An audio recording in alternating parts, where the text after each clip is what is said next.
Hi all, and welcome to the 7th episode of the Burrow Podcast. My name is Luca, and I'm joined here alongside Cody. Three of our other members, CJ, Zane, and Ruben, were unable to be with us today. On today's episode, we will be discussing some past matches, some upcoming matches, and some information that we're going to inform you guys about Burrow related. So, without further ado, we're going to get straight into it. So we'll start off with heading back a few weeks ago to our win against Penrith. Very dominant first half. Fell off a little bit in the second half, but we managed to get the job done. So I'll ask you, Cody, what your thoughts were on the game overall. Oh, that win over the Panthers, the way they are currently at this point, 1-4, but back 2 weeks ago, we were probably not expected to beat them, but to go out 28-0 in the first half against the four-peat premiers was astonishing. One of the best displays first half I've ever seen from the Rabbitohs, especially in the last couple of years, especially with how we've been. But obviously, yes, in the second half, we let Penrith score 18 points. We didn't score at all in the second half, but it was done and dusted. But overall, such a great game, and shout out to my dad who was in the Burrow with us as well. I mean, I'm glad he enjoyed it at least, but I guess revenge is what was coming to him. But overall, great game, great win, and it's really kicked off of where we are for the last as we've gone in the past few weeks as well. 100%, yeah. Just reiterating what you said. Great first half, but no try scored in the second half, but managed to just scrape the win. So that was great, and we're on a good run now, so hopefully we can keep it going.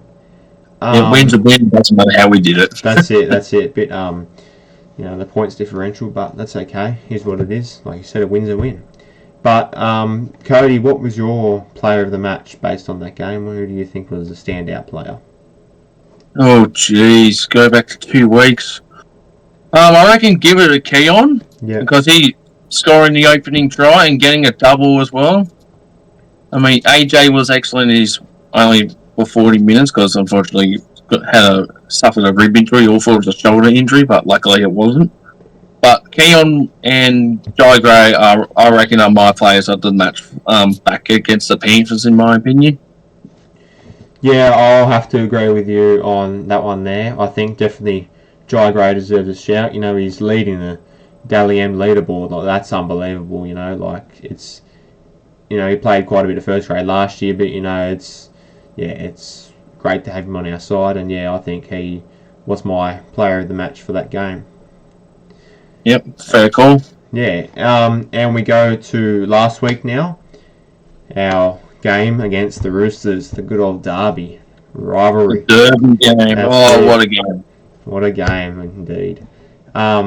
Now, Cody, what does the rivalry against the Roosters mean to you?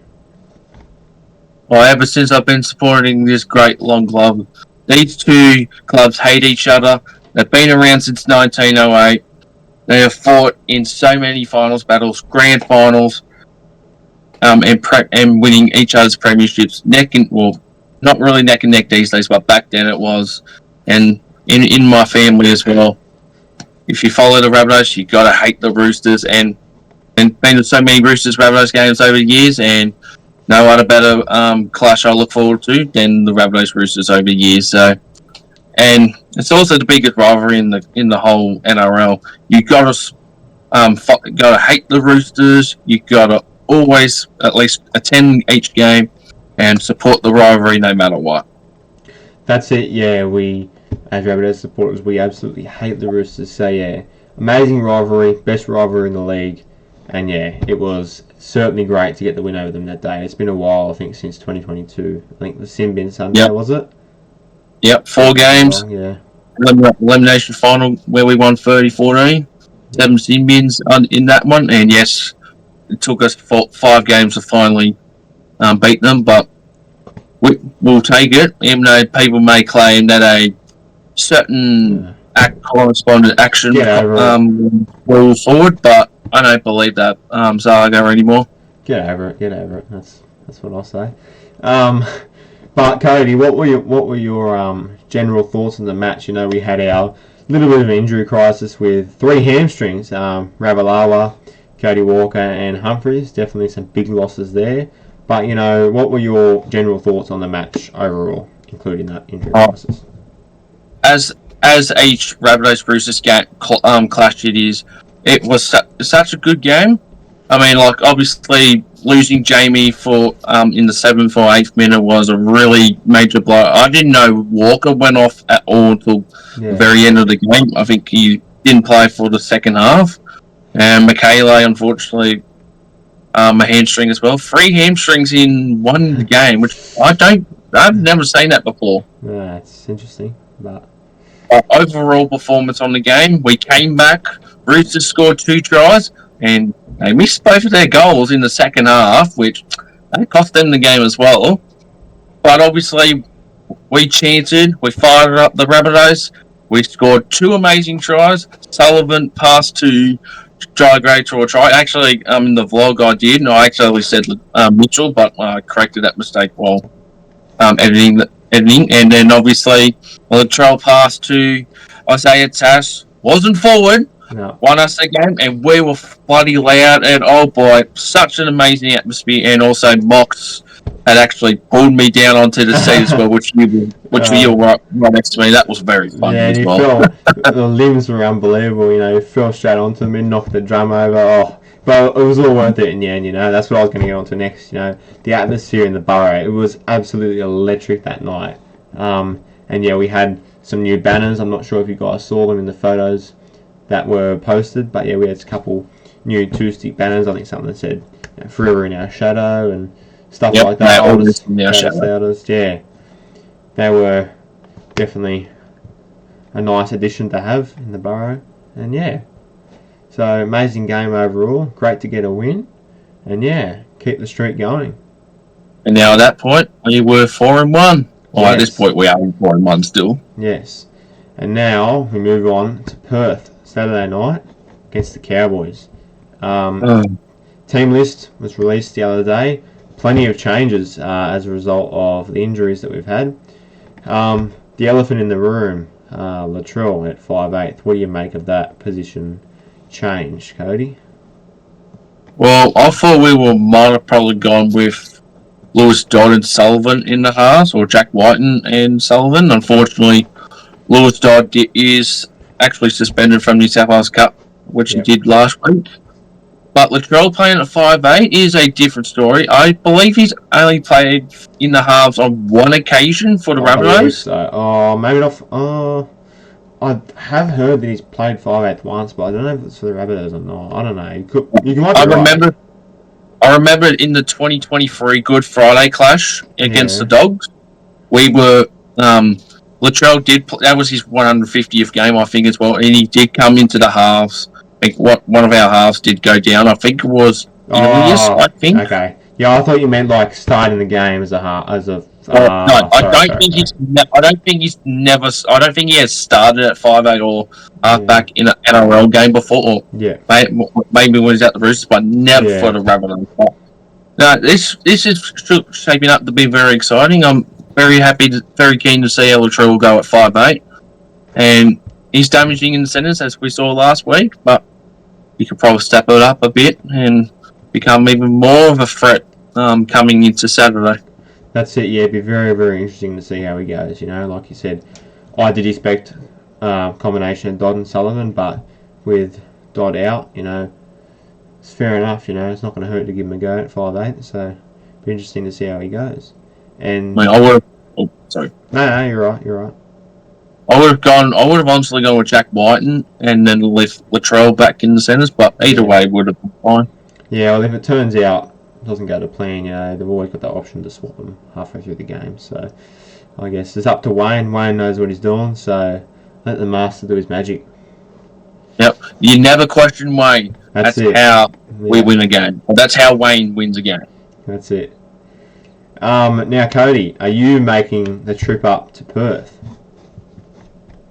Yes, Luca, I am going all the way over 3,000 kilometres to the other side of the country this will be my first time going to Perth to watch. Won't be just one game. Will be two games, as That's there is right, another double game header. before him. But I've been to Perth before on a family holiday 10 years ago in 2015. My first time for rugby league. That should be good. Yeah, it'd be nice, something different. Go up there to Optus Stadium. And yeah, is it a circular stadium like cricket? Yeah, it's an ground? oval-shaped stadium. It's for cricket and AFL. Yeah, okay. It's going to be interesting to see how it's like to be at an oval-shaped configuration. I've never done that before, but Yeah, it like should the be SCG. interesting. You know, I've been to a couple of games, South Roosters at the SCG, and it's not the best. Like, it's a bit difficult to see because you get the point. You know what I mean? But yeah, be interesting. This holds about 65,000, I believe, so Yeah, a bit more than the SCG. Yeah. So viewing may not be the best, but I don't know about that. I guess I'll have to see when I arrive there in just about 24 hours from now. Yeah, it'd be good. Would be good. And now we move on in a couple of weeks. Next Friday, Good Friday. Now, so the crowd. This is an unbelievable number, but we're expecting up to 60,000 in attendance, which is unbelievable. You know, that could break. If that's the case, it'll break the all-time record for regular season games, which was held against the Roosters in 2013, which is 59,700. So, you know, if you get 60,000, we will break that, which would be unbelievable. Like, that's just, for regular season, that's just nuts. But, yeah, so far, it's shaping up to look something like that. Like, I don't remember the last time I've seen, like, Ticket Tech open up the top, like, sections of a call. Like, I've never seen it happen before for a regular season game. Like, that's, but yeah, we'll have to see, but yeah, it's gonna be a great atmosphere, that's for sure. Yep, Good Friday, always going. It's always an exciting clash. By the way, Dogs don't know how to win Good Fridays since 2017, as we've beaten them in every fixture for Good Friday since then. Yes, that's it. And the Burrow will not be in our usual Bay 110, as the Kennel and the Burrow, we rotate the home and away games every year. So this year is our away game, disappointingly, but is what it is. We've got to make do with what we have. But we will be in aisle 146/2. So you got 146/1, which is at the bottom. It's sort of like in the corner. So you got the Burrow, and it's sort of like over there in the corner. 146/2 is up the back. So it'll be basically back corner sort of thing. But, it's on Ticket Tech, it's under opposition, which I think is sold out at the moment. There might be a couple tickets, coming soon. But, if you remember, you can just scan your membership pass to get in, by the way. So, even though it's our away game, it's included in your membership. So, that'd be fine. If you remember, then don't need to worry about getting tickets for that game. So, moving on to some players. So, some very significant players to us. We'll start off with Campbell Graham. So, he's actually expected to be back by Good Friday. Cody, what do you think? Do you think he'll be a great addition to the team when he returns? Yeah, of course he would. Of course he would. I know, obviously, he picked up a hand injury to start the season, but he came back just in time and fortunately I think it was his calf against the Sharks, but he'll be a great handy to play for Good Friday next week, especially that I know Michele's not really a big player, but it does suck to lose a winger, but we do have a backup in Campbell Graham just in case, and if anyone else does go down, unfortunately, this week. Yeah, that's it. And our skipper, Cam Murray, he's expected to be back by round 20. I'm not sure who we have in that game. I'll just have a quick look, but round 20. We have round 20. We have Panthers away. Panthers away at Combank. So again, that'd be alright. No, that'll be good. So currently he's expected to be back around 20. I don't know. He may be sooner, maybe later. Who knows? But he was always a great addition to have to the team, no matter what. And obviously he's our captain, so that's Yeah, be very. It does suck that we lost Murray to the Achilles tendon, but if he does come back in the fold by round 20, that will definitely put our back row and forward pack up a lot more better.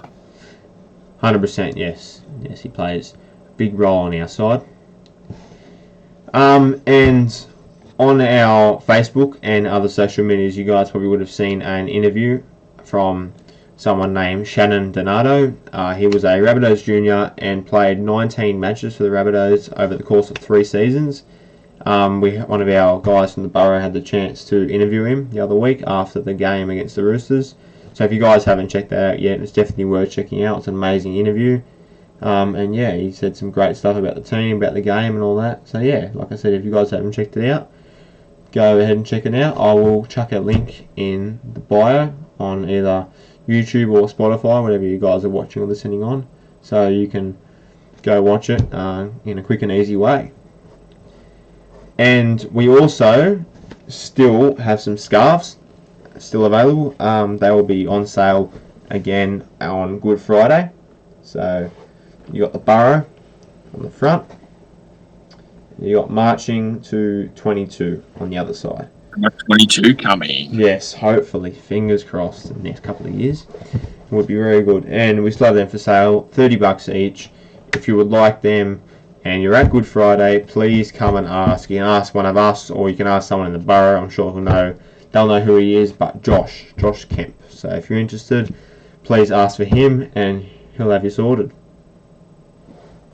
And on top of that, we're also trying to organise a bus for our Canberra trip down to the capital. We tried to organise a bus for a couple of games. I think, what were they?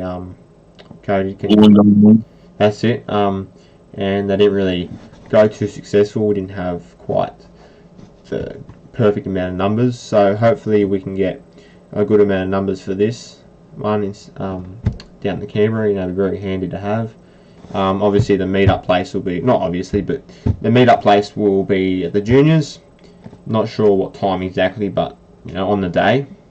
I think the game's about 2 o'clock, so Sunday afternoon, 2 o'clock. Yeah, that's it. Yeah, so in the morning sometime, head down there after the game finishes. Head back to the juniors. Very convenient. You got the tram line outside, I think it is. So light rail, tram, whatever it is, one or the other.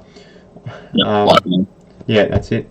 And yeah, so very, very convenient. Very convenient way to get down there. The cost between $20 and $30, I'd say. It could be more, could be less, who knows. But if it does go ahead, more information will come out soon. Alright, so that just about wraps us up for today's Burrow Podcast episode 7. It's flying by. Can't believe we've done 7 episodes already. Yep, it's gone very quick. Certainly has. Look forward to Saturday night against the Cowboys. A couple of us boys are going to try and organise a meet up at the juniors, I think. So I'll be there.